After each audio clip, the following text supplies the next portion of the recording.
Alors quand vous entendez Arnaud Montebourg qui compare, parce on l'a cité tout à l'heure, vous n'avez pas réagi, qui compare Angela Merkel à Bismarck, le Premier ministre François Fillon français a dit aujourd'hui attention à cette dérive germanophobe.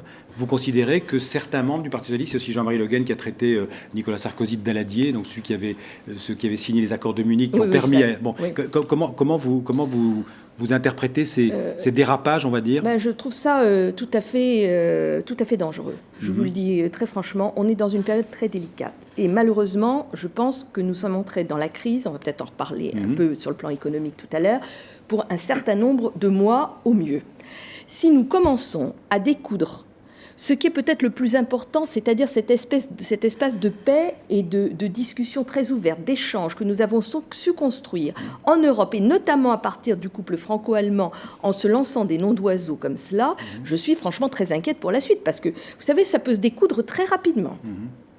Très rapidement. Mais au-delà de ces dérapages, effectivement, qu'on a pu entendre ces derniers jours, est-ce que vous comprenez qu'il puisse y avoir, au sein de l'opinion publique française, le sentiment d'une France dominé dans ce couple, puisqu'en même temps c'est le couple franco-allemand pour le moment qui fait plus ou moins bien fonctionner l'Europe, ce sentiment de domination de l'Allemagne vis-à-vis de la France qui réveille donc quelques vieux démons? Oui, mais pardonnez-moi, il y a un principe de réalité. Notre situation économique et financière s'est considérablement dégradée par rapport à celle de l'Allemagne.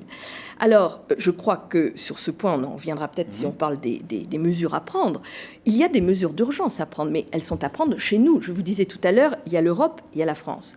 Il y a des mesures d'urgence à prendre chez nous. Vous pouvez parler des mesures d'urgence à prendre pour réduire les déficits, par exemple. Oui, et donner la confiance. Et donner confiance dans la manière dont on travaille. Je vais vous donner 2-3 exemples.